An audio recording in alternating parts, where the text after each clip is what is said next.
Hey.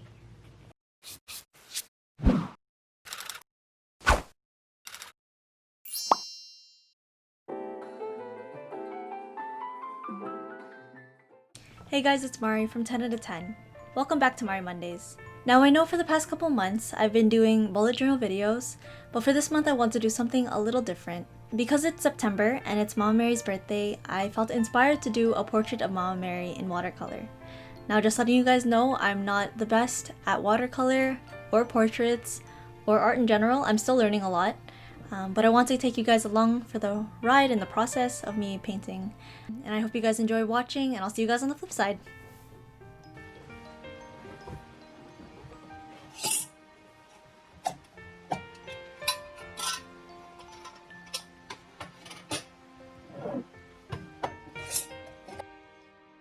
So I'm starting off with pre-mixing some of my colors.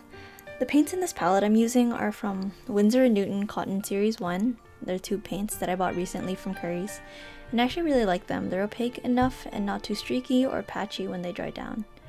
I just start by pre-mixing a few of the skin tone colors with cadmium red pale hue, and some yellow hue and burnt umber. By pre-mixing and making swatches on scrap watercolor paper, I don't have to worry about running out of paint or painting with the wrong colors during the process, so I can kind of see what I'm doing and I know what colors I'm going to be using, and it doesn't dry with harsh lines.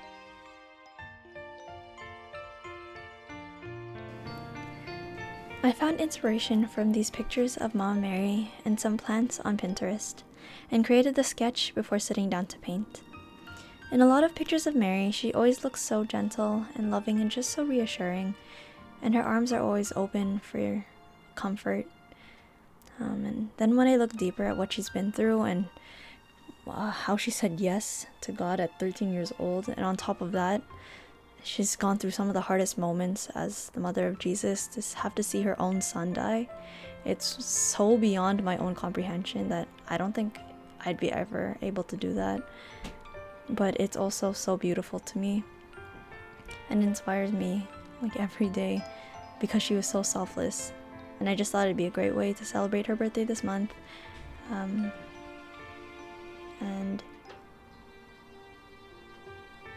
you know, I've been wanting to get to know her better this year, so I thought it'd be a great way to really replicate the gentleness of her presence in a painting in my own style. First, I just painted over the facial areas with some clean water, the areas that I wanted the paint to bleed onto, and going over with a light wash of the lightest skin tone color that I had, as well as some shadowy orangey brown paint for the shadows of the face, so on the left side of her face and the nose, under the eyebrows, and around the mouth. I'm using some 140-pound watercolor paper from the B Company, and it was on sale when I bought it, but I don't know if it's on sale on Amazon anymore. But I think this paper is pretty good. It doesn't ball up or pill that easily. It can handle water pretty easily. It's 100% cotton. I just move on to the roses on the bottom right because I was kind of getting worried that I was going to overwork the face, so I let it dry a bit. And I kind of struggled with painting the roses because I didn't really know how to paint it properly. It's my first time really painting roses, but I think they turned out okay. I know that I could use a little work and a little bit more realism, but for what it is, I think it looks alright. And I just let the face dry before I went back to paint it again.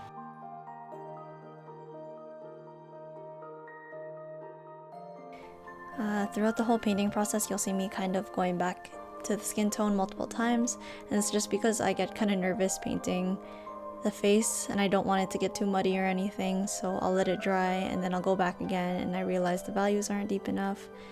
And so basically this is what I realized my whole painting process is, especially with faces. I just want it to dry properly, and I don't want to overwork the paper too much, so this is why you'll see me do this multiple times. Let me know down in the comments what your experiences with art have been. I know with me, it's like an up and down roller coaster of like me really enjoying art in elementary school and high school, and then kind of just not really doing it in university because I didn't really have the time for it, or I wasn't really inspired by it. But I thought that, you know, when I found my love for art again after university, I really started to enjoy it again. But watercolor is particularly really hard for me because I just can't really understand how water works. And if you have ever tried watercolor, it's hard to figure out how the paint is gonna dry because it's always like a 50-50 chance it's gonna look good. But I also think that if you want to try watercolor, or if you're trying out a new talent in general, just don't give up. I wasn't like this last week. I'm better today than I was yesterday, and you don't become an expert overnight. Sometimes you just gotta work at something, put time into it, and if you get discouraged, it's okay. Just try again tomorrow. It'll be better tomorrow. You'll kind of learn how you can improve when you really focus and take the time to sit down and practice, basically. So yeah, that's my tip for the day.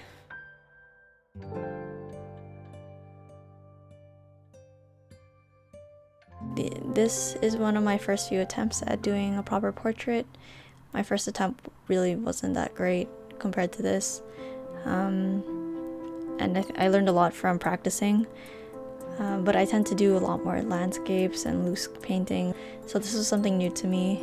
I'm not too experienced with painting skin tones either, so it was kind of a guessing game of trying to get it to work properly.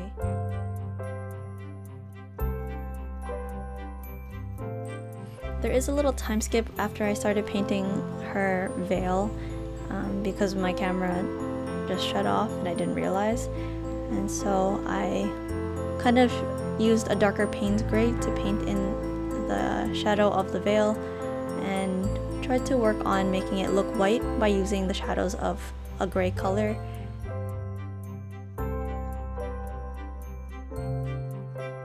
I painted her shawl with some Prussian blue. I really like this blue color because it's usually so opaque and it's such a pretty blue, and I just use it with different amounts of water. And then for her top, I painted it with some a mixture of burnt umber and orange to make that peachy color. And then I just went over with some different shades of it to make the shadows and the folds of her shirt.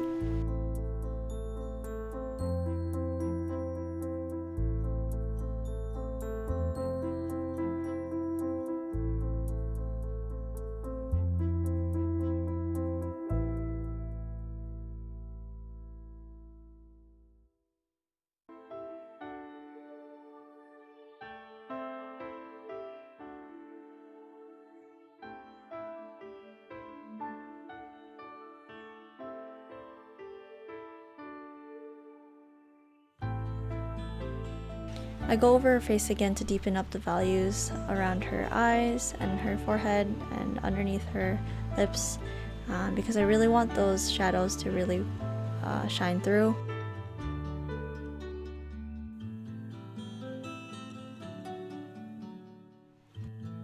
The folds of the clothing in this painting were one of the harder things for me to paint and figure out with my eye because I couldn't really tell how to make it look realistic, and I think I overdid a little bit, but it's something that I am working on, and I know that I still make mistakes with it, but I think it's fun to try to figure it out. I think the veil was easier than the shirt was for me, and if you guys feel the same way in drawing those kind of things, just let me know so I don't feel like I'm alone in the struggle.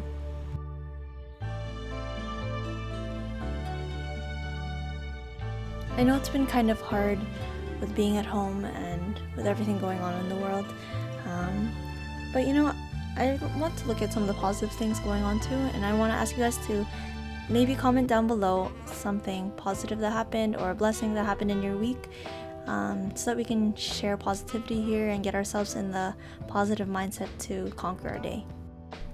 For me, it was one of my friends just dropping off a hand-decorated bubble tea reusable water bottle to my house, and it was such a nice surprise and such a sweet gift from her, I really appreciate it if you know who you are.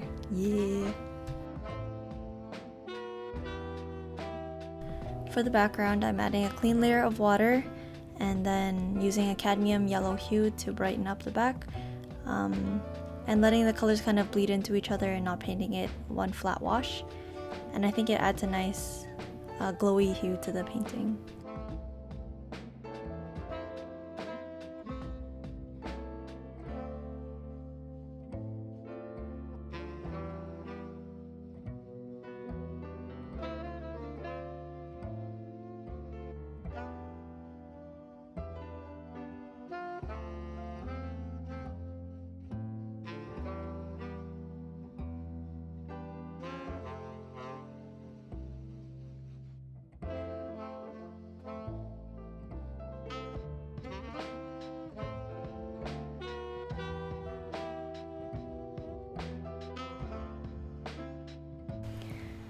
It's really funny because after I finished painting this and I looked at it, I realized that I chose the same colors as the 33 Days to Morning Glory cover, and the cover of it is Mama Mary and the background's yellow, and it literally looks the same color scheme.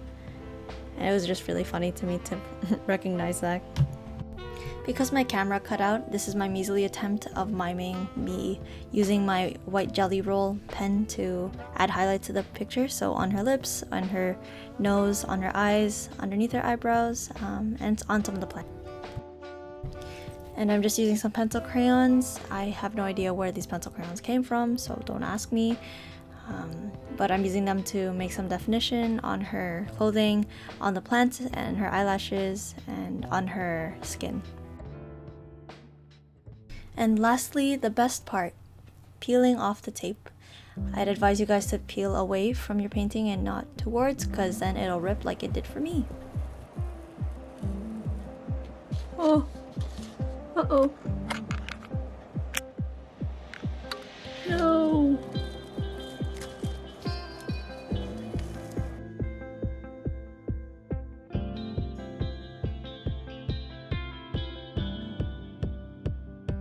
And here is the final painting.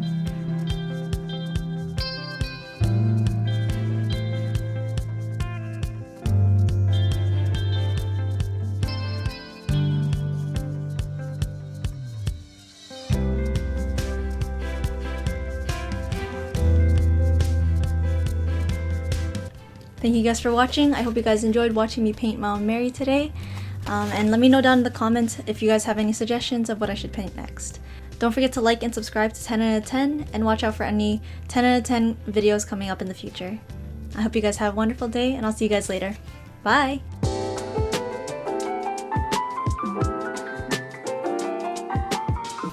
Doesn't Mom look so beautiful?